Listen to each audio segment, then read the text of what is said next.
नमस्कार। भविष्य पुराण में एक कथा आती है। सतयुग की बात है। देव और दानवों के बीच युद्ध हो रहा था।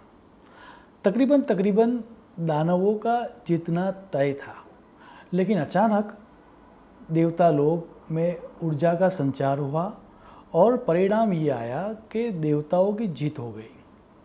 तब सभी दानव या दैत्य अपने राजा बलि को लेकर जाते हैं उनके गुरु शुक्राचार्य के पास और उनसे पूछते हैं कि ऐसा क्यों हुआ। तब शुक्राचार्य जी मेडिटेटिव स्टेट में बैठते हैं, थोड़ी बहुत गिनती करते हैं और फिर कहते हैं कि हुआ यूँ था कि युद्ध में हमारा जीतना तय था, लेकिन युद्ध के बीच में ही इंद्र घबरा के मेरे गुरु, दैट मीन्स शुक्राचार्य की भी जो गुरु है, वो बृहस्पति जी के पास इंद्र जाता है और कहता है कि हमारी हेल्प कीजिए। तब बृहस्पति जी इंद्र की जो पत्नी थी, जिनका नाम था शची, उसको एक मुहूर्त निकाल के देते हैं और ऐसी मेथड कहते हैं कि आपको इस मेथड से और इस मुहूर्त में, दैट मीन्स इस टाइम में, आपको इंद्र को एक रक्षा कवच बांधना है या रक्षा सूत्र बांधना है।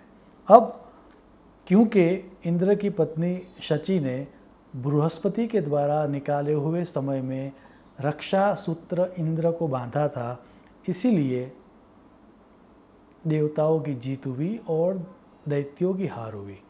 अब शुक्राचार्य जी कहते हैं कि अब इसके लिए हम 1 साल तक कुछ भी नहीं कर सकते। 1 साल के बाद हम फिर से ट्राई करेंगे और इस दफ़े हमारी जीत हो जाएगी। इतना इम्पोर्टेंस एक रक्षा सूत्र को दिया गया है, उससे भी ज़्यादा रक्षा सूत्र कब बांधना उसके ऊपर दिया गया है। आपको जान के आश्चर्य होगा कि जब इंद्र की पत्नी शची ने इंद्र को रक्षा सूत्र बांधा था, वो जो दिन था, वो दिन था श्रावण मास की पूर्णिमा।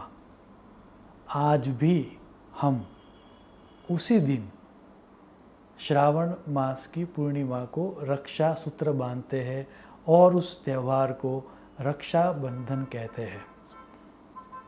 अब भविष्य पुराण में तो ये बात यहाँ पर ख़त्म हो जाती है, लेकिन यही स्टोरी भागवत पुराण में थोड़ी आगे जाती है। कुछ समय के बाद बलि राजा अगेन स्वर्ग के ऊपर चढ़ाई करता है और इंद्र को हरा देता है। इंद्र की हार होती है, बलि राजा की जीत होती है और स्वर्ग का राज पूरे टाइम उसके पास ही रहे, उसके लिए पुण्य अर्जित करने के लिए वो बलि राजा 100 अश्वमेघ यज्ञ करने का प्रण भी लेता है और उसमें तकरीबन उसको सफलता भी मिल जाती है। तभी सब देवता विष्णु भगवान के पास जाते हैं, जिसको विश्व को प्रोटेक्ट करने का वरदान दिया हुआ है, जिसको हम कहते हैं कि सृष्टि रक्षक ऊर्जा, वो विष्णु ऊर्जा है। तो सभी देवता विष्णु भगवान के पास जाते हैं और कहते हैं कि हमारा रक्षण कीजिए और हमारा जो गौरव था वो हमें वापस प्राप्त करवाइए। तब जैसा कि हम सबको पता है कि विष्णु भगवान का एक अवतार होता है जिसका नाम है वामन अवतार। सो एक बटुक या वामन ब्राह्मण के स्वरूप में विष्णु भगवान बलि राजा का जहाँ यज्ञ चल रहा था वहाँ पर वो आते हैं और भागवत पुराण में बड़ी रसप्रद कथा वहाँ पर की गई है। वहाँ पर आके वो प्रणाम करते हैं। तब बलि राजा वामन जी को देख के ये कहते हैं कि आप जो भी मुझसे मांगोगे मैं आपको दे दूँगा, क्योंकि आप उस मुहूर्त में आए हो, उस समय में आए हो जब कि मेरा दान देने का समय है। तब वामन जी कहते हैं कि आदमी को अपनी क्षमता के अनुसार ही मांगना चाहिए, तो मैं आपसे सिर्फ मेरे 3 पैरों में जितनी ज़मीन आ सके उतनी ज़मीन आप मुझे दीजिए। और वहाँ पर श्रीमद् भागवत में यह श्लोक दिया गया है, पदानि त्रीणि दैत्येन्द्र सम्मितानि पदा मम। बलि राजा ये सुनकर हंस पड़ता है और वो सरकास्टिक होकर ये भी कहता है कि वामन जी, आपके कद के अनुसार मुझे लगता है कि आपकी बुद्धि भी वामन है, बहुत छोटी है आपकी बुद्धि, आप कुछ भी मांग सकते थे, आपने सिर्फ 3 पैर मांगे, चलो जाने दो, मैं आपको एक और मौका देता हूँ, आप दोबारा कुछ मांग लीजिए, वो भी मैं आपको दे दूँगा। तब वामन जी सामने कहते हैं कि जो मांगा है वह 3 स्टेप्स पृथ्वी भी अगर तुम दे पाओ तो बहुत है। और वो संकल्प करते हैं, लेकिन जब वो संकल्प करने की बात आती है तब तक शुक्राचार्य जी को, जो कि बलि राजा के गुरु थे, उनको समझ में आ जाता है कि ये तो विष्णु का अवतार है। तो वो समझाने का प्रयास करते हैं, लेकिन भले ही बलि राजा दैत्य थे, लेकिन वो थे प्रहलाद के पौत्र, तो उनके अंदर बहुत सारी अच्छी क्वालिटीज़ भी थी। तो उन्होंने कहा कि जो बोल दिया वो तो करना ही पड़ेगा। अब होता ये है कि जैसे ही वो 3 स्टेप्स लैंड देने की बात आती है, वामन जी का स्वरूप अचानक विराट हो जाता है और सिर्फ 2 स्टेप्स में वो पूरे ब्रह्मांड को माप लेते हैं। अब जब तीसरा स्टेप्स रखने की बात आती है, तब विष्णु भगवान जो वामन के रूप में थे वो पूछते हैं, विराट के रूप में जब हो चुके थे, वो पूछते हैं कि अब तीसरा पैर मैं कहाँ पर रखूँ।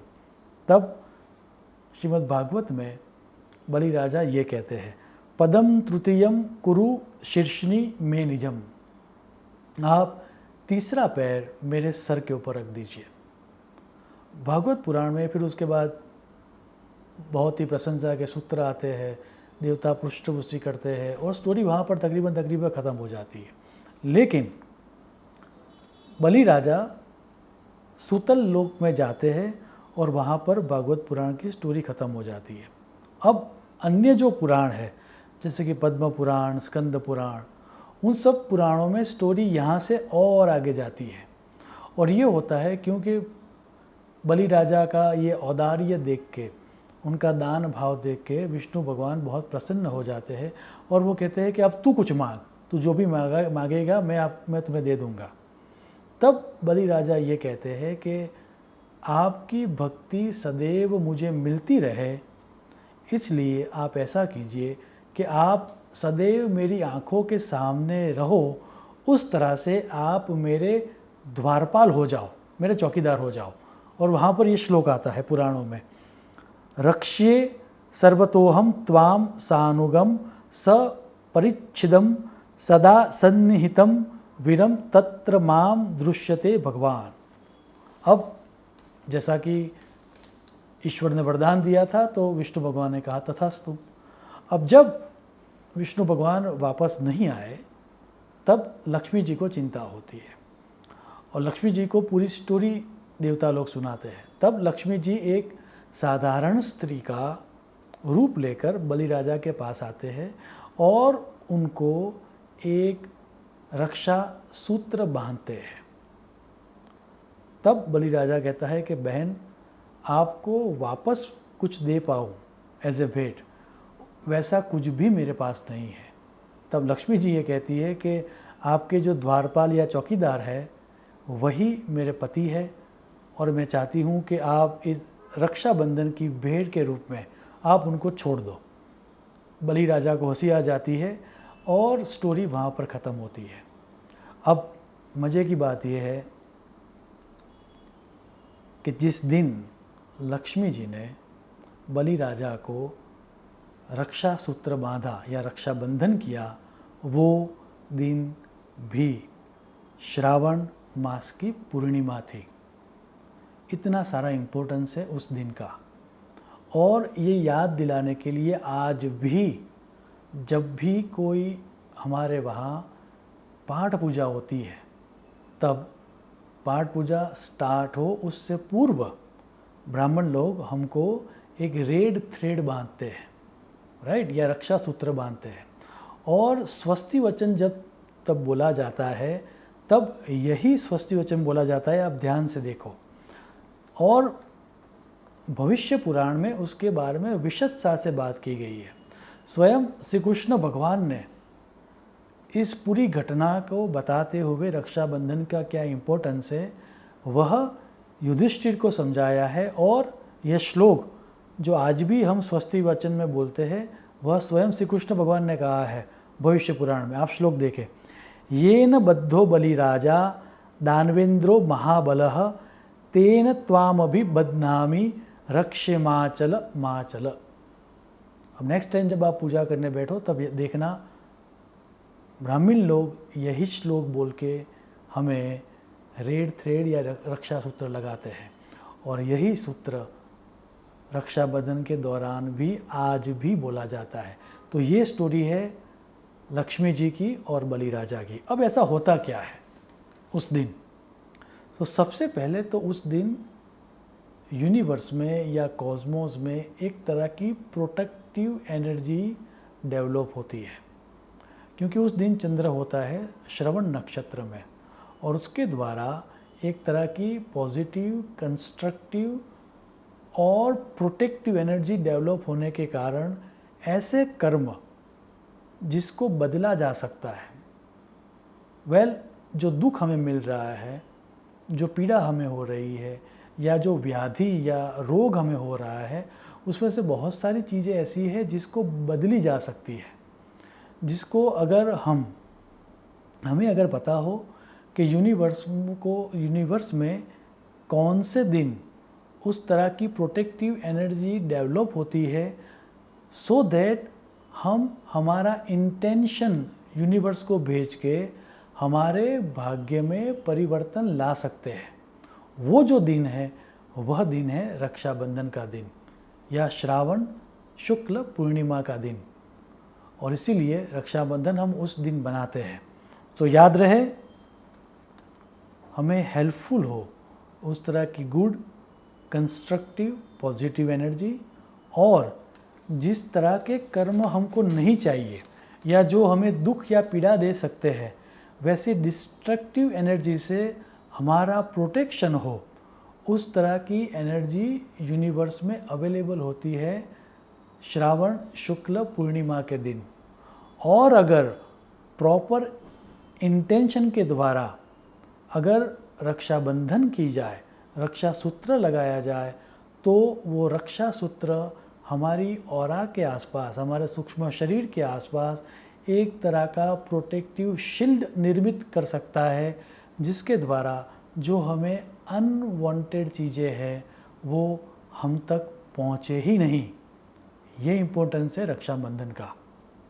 सो याद रहे, कॉस्मिक प्रोटेक्टिव एनर्जीज जो श्रावण शुक्ल पूर्णिमा के दिन अवेलेबल है, उसको प्राप्त करने के लिए दो चीज़ें अब आपको करनी पड़ेगी। पहली, जो रक्षा सूत्र बांध रहा है, अभी आप देखिए ये दोनों घटना जिसका हमने उल्लेख किया, एक घटना थी जिसमें बांधने वाली थी इंद्र की पत्नी शची, और जिसके ऊपर बांधा गया वह था उसका पति यानी कि इंद्र। इसमें भी बांधने वाली स्त्री थी और जिसको बांधा गया वो पुरुष था। नेक्स्ट घटना जो आती है बलि राजा की, तो बलि राजा पुरुष है और लक्ष्मी जी है वो है स्त्री एनर्जी। उसी कारण रक्षाबंधन में बांधने का काम, रक्षा सूत्र को बांधने का काम स्त्री एनर्जी या बहन करती है, और रक्षा सूत्र जिसके ऊपर बांधा जाता है वह भाई होता है। ये इम्पोर्टेंस है। पहली घटना याद रहे, वहाँ पर पत्नी और पति थे, सेकंड घटना में भाई और बहन थे।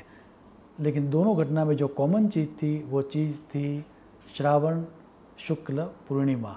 अब कौन कौन सी या किस तरह की मेंटालिटी होनी चाहिए वो आपको समझना है।